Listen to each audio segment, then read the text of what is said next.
Le Conseil national des Républicains, dont j'ai la charge de conduire les destinées par ma voix, a lors de mon message du 2 février dernier, placé l'année 2017 sous le signe de la paix et de la réconciliation nationale.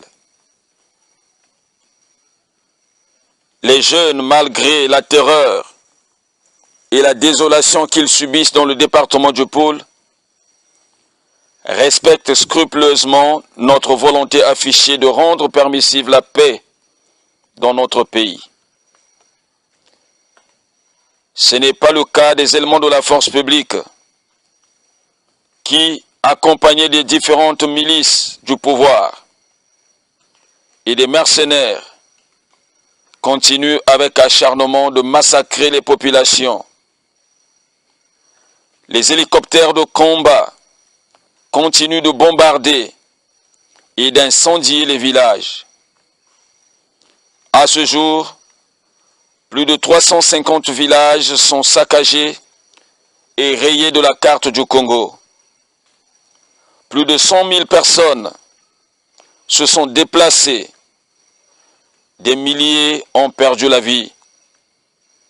Et c'est sous l'œil indifférent de l'Union africaine et de la communauté internationale. Tout un tableau sombre et désolant.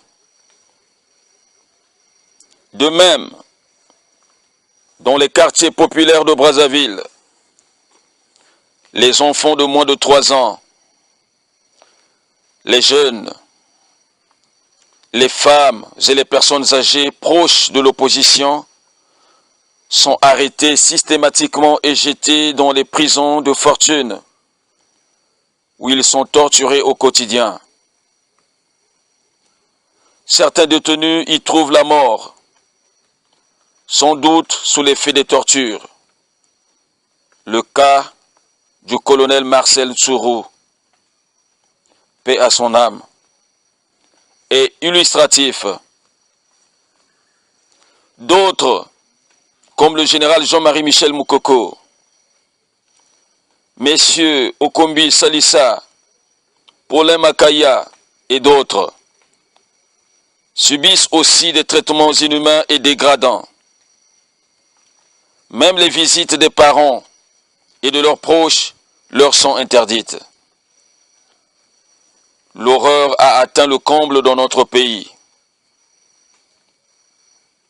Cela n'est pas sans conséquence sur la cohésion sociale et sur la paix souhaitée par tous les Congolais du nord au sud, de l'est à l'ouest. Et dont les pâleurs économiques et les souffrances sont en tout point identiques.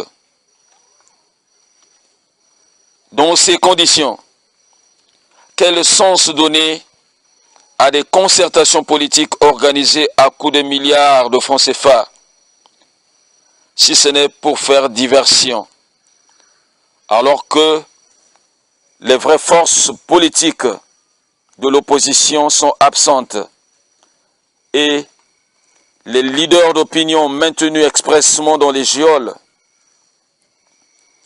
Le Conseil national des Républicains estime que seul le dialogue national inclusif sous l'égide de la médiation internationale peut réconcilier le Congo avec lui-même.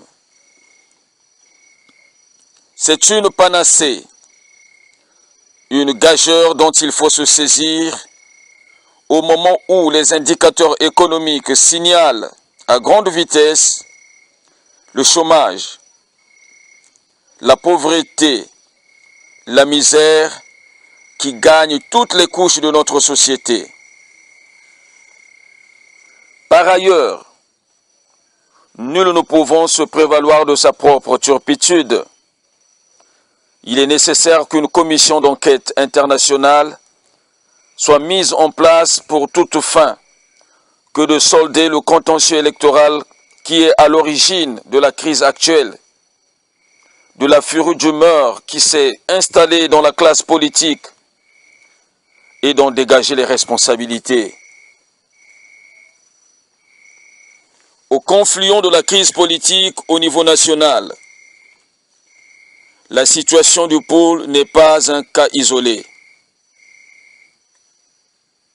Elle est la conséquence de la répression sanglante sur la manifestation pacifique des opposants au référendum constitutionnel à Pointe-Noire et aux contestations des résultats du scrutin présidentiel à Brazzaville et dans les autres départements du pays. Les jeunes, tous bords politiques confondus, arrêtés arbitrairement, pourchassés jusqu'au pôle, après les assassinats de leurs proches par la force publique, se sont levés pour opposer une résistance en légitime défense contre l'oppression à eux infligée et orchestrée par la force publique, dont la vocation traditionnelle pourtant est de sécuriser les personnes et les biens. Devant ces graves violations des droits de l'homme imputables à la force publique, le pouvoir ne s'est nullement permis de mettre en place une commission d'enquête pour déterminer les responsabilités. De même, aucune dénonciation politique n'a pu être faite par les pouvoirs publics sur cette affaire, et à la grande surprise de toute la classe politique, il apparaît clairement que le pouvoir en assume toute l'entière responsabilité de la situation actuelle. Toutefois, le Conseil national des Républicains pense que toutes les conditions sont réunies pour que la paix reprenne ses couleurs avec solennité.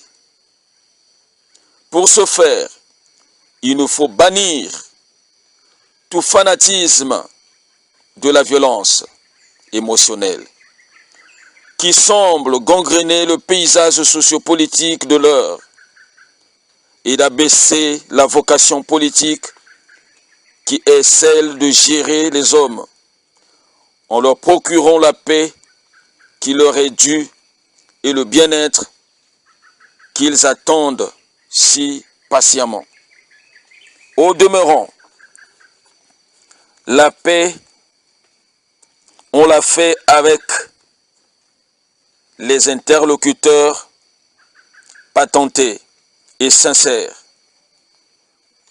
Toutes les démarches monolithiques et triomphalistes sont contre-productives. L'immobilisme doit en être vaincu. Le succès est au bout du dépassement de soi. En somme, le Conseil national des Républicains demande la libération sans condition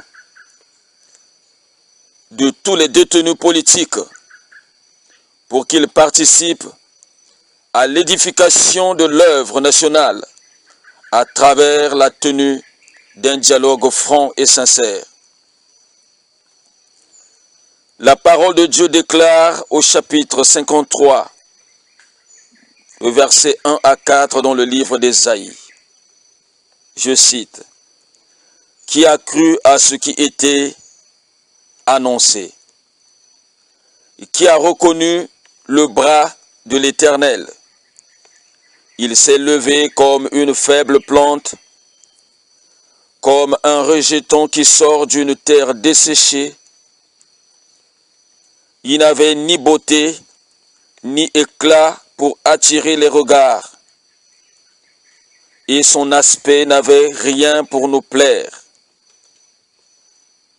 Méprisé et abandonné des hommes, homme de douleur et habitué à la souffrance, semblable à celui dont on détourne le visage.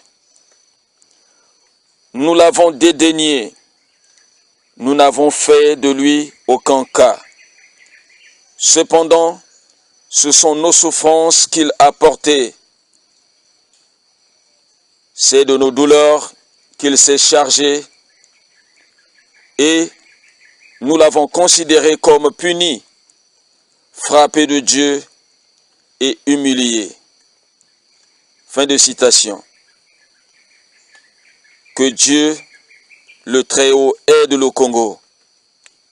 Je vous remercie.